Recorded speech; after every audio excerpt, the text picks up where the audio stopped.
YouTube family, how you doing? This is Mark from Mark's Remarks, coming in here just to thank you for spending some time with me today. I know that you have busy lives, and I appreciate you taking this opportunity to spend a few moments with me. Today I'm going to do something different. I'm going to do a quick book study on a book that I'm reading in class. The book is called The 9 Virtues of an Exceptional Leader, Unlocking Your Leadership Potential by Dr. Haden and Dr. Jenkins. This book right here. I'm going to give you the first 3 chapters. I've read the first 3 chapters. I'm going to give you my perspective on it. Before I get started, I will say that I've said this oftentimes, that reading isn't something that I totally enjoy doing. That's just me being transparent. I'm doing it more now that I'm in a doctorate program, so it's causing me to have to read more.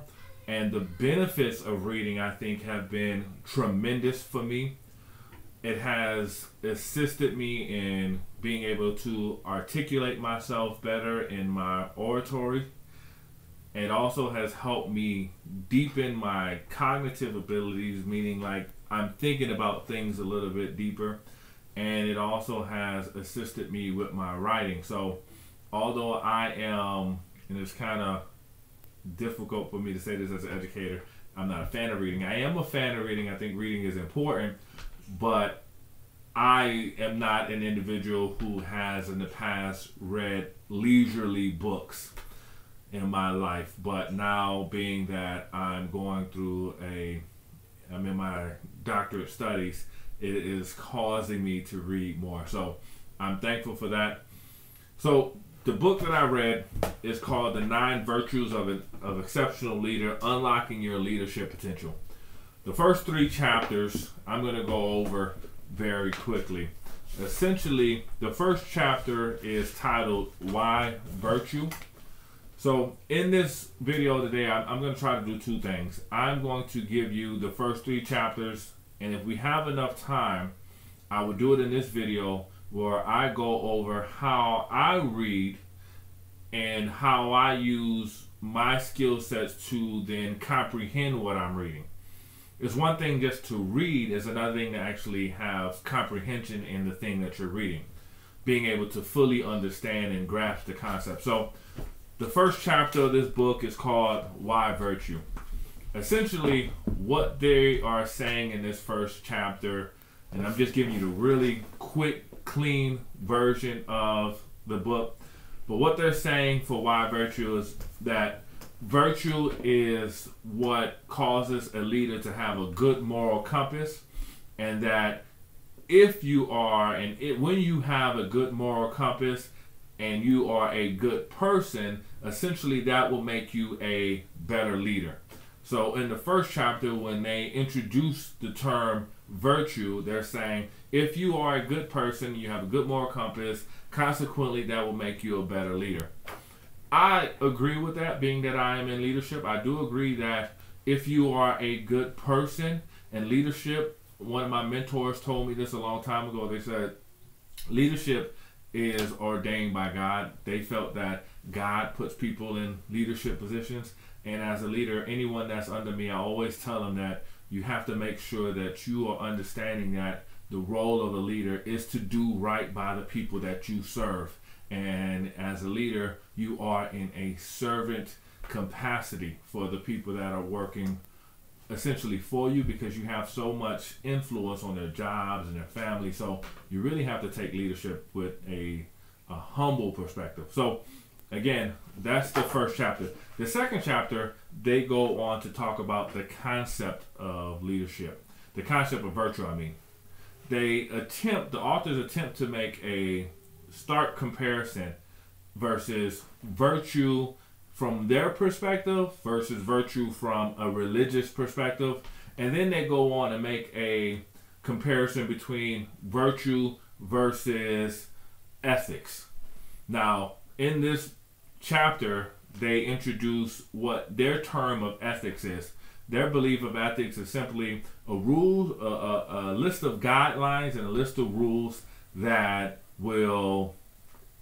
govern the place that you're in. So if you work for a school system, the ethics at that school system based on the rules that are there or the rules that govern your behavior. Compared to virtue, virtue is just something that comes innate in you. You are a good person on the inside of you. So the character that you produce are good characteristics because you have good virtue. And then they go on and talk about how virtue is not a religious thing, that virtue essentially in their minds supersedes or predates religion, and they refer to individuals like Aristotle and folks that were pre-Christianity and pre-Muslim and pre-Jew. So they go on and talk about how virtue in their perspective is something that predates the religious sects.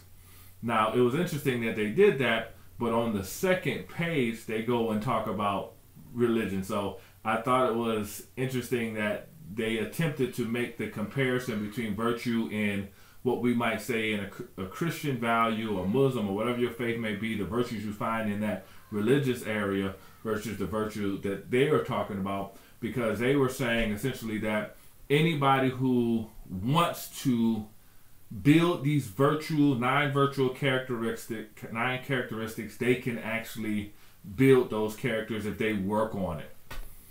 The third chapter, at the end of the second chapter, going into the third chapter, they introduced nature versus nurture. They introduced the concept of is a leader born or is a leader created? It was interesting because before reading this book, I was talking to my mentor and I was saying, I'm reading a lot of leadership books. And the thing that is jumping out to me as an individual is that these folks who are writing these books based off of somebody else. So if you're telling me that it's nurture, meaning that you can develop a person to become a leader, then where did the people who didn't have these literature and who didn't have these texts get it from? So that was my position on nature versus nurture. So I do like what the book said when they started talking about nature versus nurture. They said that some people are born with better or more athletic ability. Some people are born with different propensity to be better in certain areas of their life, where some folks have to work at it. But if you work at it long enough, this is the nurture, if you work at it long enough, you can become so successful at it that it looks natural. And then as they go on through the book, they go on and tell you in the third chapter that when you are working on these concepts and as a leader, when you're working on these leadership concepts, it is important that you understand that this is a life journey, that this journey does not happen overnight. So although some people might just be born naturally as a leader, if you're not a natural leader, you can read different books and different strategies, but you have to understand, according to the authors, that it is a life journey and not a wham bam thank you ma'am type of situation. You can't just read one book and say, oh, I developed all the skills as a leader. It's going to really take a lot of time, a concerted effort to get you there. Another point that I thought was very interesting is that they said that as you're learning these skills, it is important that you know that knowledge, just understanding it the first time, does not get you to the place of fully grasping the concept. So what they said was that getting an information or getting a point the first time is one step away from ignorance. So here's ignorance. You learned the information the first time. You're just one step removed from ignorance. I think that is so important as we are going down this leadership journey, that we know and fully grasp all of the concepts of leadership. Why are people doing what they're doing? How are they doing? How do I apply it in this circumstances? How do I apply it here? When is it applicable here? So I will continue down this book study about the 9 virtues of an exceptional leader. I think thus far the first 2 chapters were very easy reads. As I got into the third chapter, the material became a little bit more dense. On the next video I make, I will go and discuss strategies that I use so that I can actually comprehend what I'm reading. It's one thing to read something, it's another thing to actually comprehend it. So if you are aspiring leader, or if you're thinking about going into leadership, thus far, the first 3 chapters of this book, it's kind of hard to see with the camera, I would definitely advise that you pick it up. So if you enjoyed this video, please like, share, subscribe. Until next time, peace.